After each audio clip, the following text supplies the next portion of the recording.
मोदी सरकार ने केंद्रीय कर्मचारियों के लिए यूनिफाइड पेंशन स्कीम का बड़ा ऐलान कर दिया है। मोदी कैबिनेट ने यूपीएस यानी कि यूनिफाइड पेंशन स्कीम को मंजूरी दे दी है। 1 अप्रैल 2025 से यूनिफाइड पेंशन स्कीम लागू होगी। रिटायर्ड कर्मचारियों को भी यूपीएस का फायदा मिलेगा। 25 साल तक काम करने वालों को पूरी पेंशन दी जाएगी। खास बात यह है कि जो लोग 2004 से मार्च 2025 तक रिटायर हुए हैं उन्हें भी इस पेंशन स्कीम का लाभ मिलेगा। साथ ही उन्हें ब्याज के साथ एरियर भी मिलेगा। केंद्र सरकार ने कर्मचारियों के लिए यूपीएस का ऐलान कर दिया है। आज यूनिफाइड पेंशन स्कीम अप्रूव हुई है। ये स्कीम केंद्र सरकार के करीब 23 लाख कर्मचारी, करीब 23 लाख एम्प्लॉइज हैं, उनको इसका बेनिफिट मिलेगा। ऑप्शन रहेगा, कोई अगर एनपीएस में रहना चाहे तो एनपीएस में रह सकता है, यूपीएस में ऑप्ट करना चाहे which is naturally a very attractive scheme, तो उसमें ऑप्ट कर सकता है। प्लस राज्य सरकारें अगर इसी फ्रेमवर्क को, इसी आर्किटेक्चर को यूज करना चाहे तो राज्य सरकारें भी इस आर्किटेक्चर को यूज कर सकती हैं। अगर राज्य सरकार के कर्मचारी भी इसमें शामिल होते हैं तो करीब 90 लाख के आसपास टोटल कर्मचारी इसका बेनिफिट मिलेगा। केंद्र सरकार ने कर्मचारियों के लिए यूपीएस का ऐलान कर दिया है। अब आपको बताते हैं कि एनपीएस से कैसे अलग है unified pension scheme. Old pension scheme की तुलना करना कितना सही है इसके साथ, और आसान भाषा में समझिए कि यूनिफाइड पेंशन स्कीम क्या है।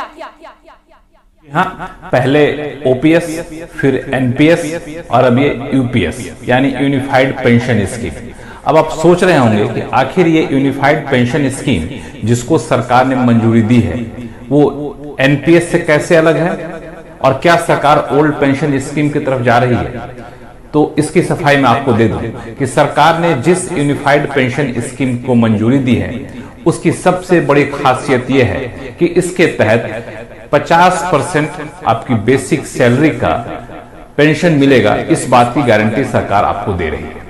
अब ये 50% जो है इसका कैलकुलेशन कैसे होगा, तो आपने रिटायर होने से पहले 12 महीने की जो आपकी बेसिक सैलरी रही है उसका मंथली एवरेज बेसिक सैलरी निकाला जाएगा, यानी औसत निकाला जाएगा, और फिर जो औसत बैठेगा उसका 50% कम से कम आपको पेंशन मिले।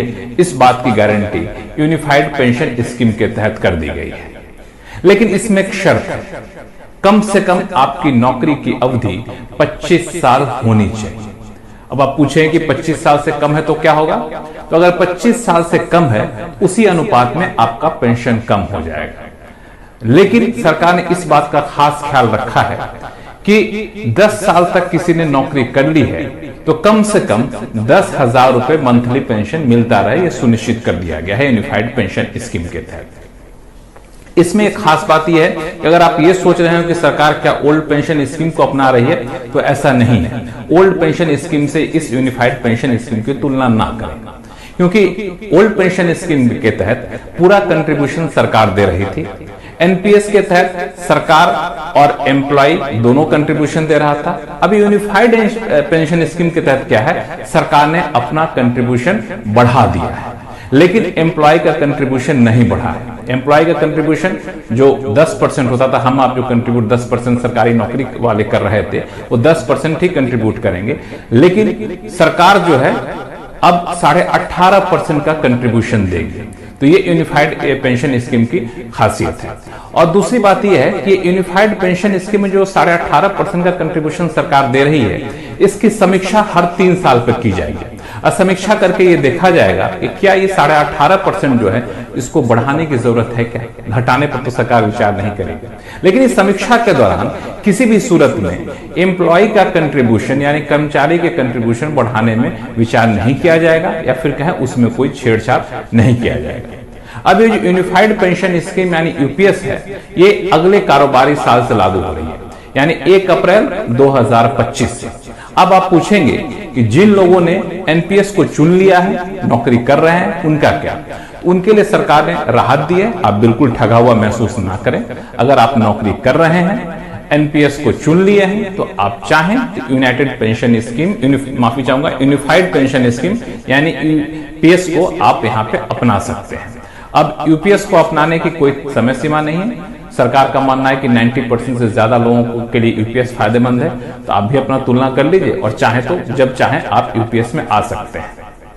अब एक सवाल ये उठता है कि जिन लोगों ने 2004 के बाद रिटायरमेंट लिया है एनपीएस के तहत, वो तो बिल्कुल ठगा महसूस कर रहे हो कि हम तो रिटायर भी हो गए, एनपीएस ले लिया था, अब क्या करें।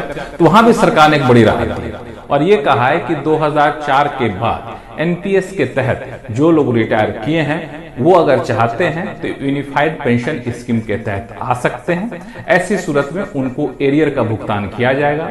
जो एरियर बनेगा उस पर सरकार ब्याज भी देगी। जो पीपीएफ यानी पब्लिक प्रोविडेंट फंड का जो ब्याज है वो ब्याज यहाँ पे दिया जाएगा। तो ये सारी बातें हैं यूनिफाइड पेंशन स्कीम के तहत। इसमें एक और बात है, फैमिली पेंशन। अगर किसी पेंशन धारक की मृत्यु हो जाती है, उस पर डिपेंडेंट रहते हैं, तो परिवार को फैमिली पेंशन दी जाएगी। वो फैमिली पेंशन अंतिम पेंशन जो पेंशन धारक ने लिया होगा उसका 60% के बराबर का दिया जाएगा।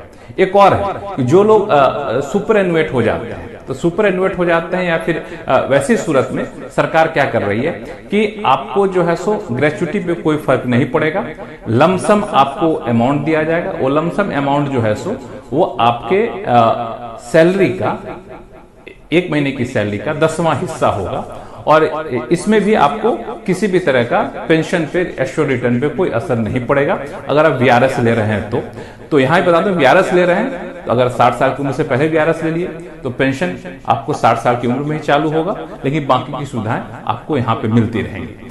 और एक और बात, इसमें इन्फ्लेशन इंडेक्सेशन भी शामिल किया गया है। महंगाई जिस तरीके से बढ़ेगी, जैसे डीए मिलता है मौजूदा कर्मचारियों के लिए, वैसे वहां पे आपको डियरनेस रिलीफ यानी डीआर की सुविधा यहाँ पे की गई है।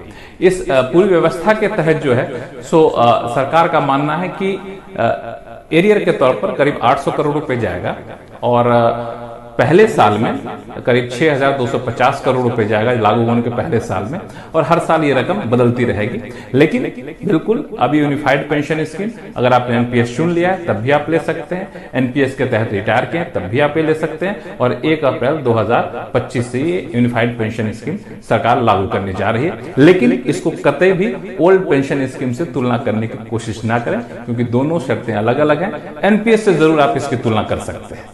तो एनपीएस के मुकाबले मुझे लगता है कि जाहिर तौर पे यूनिफाइड पेंशन स्कीम कई मायनों में काफी ज्यादा बेहतर है।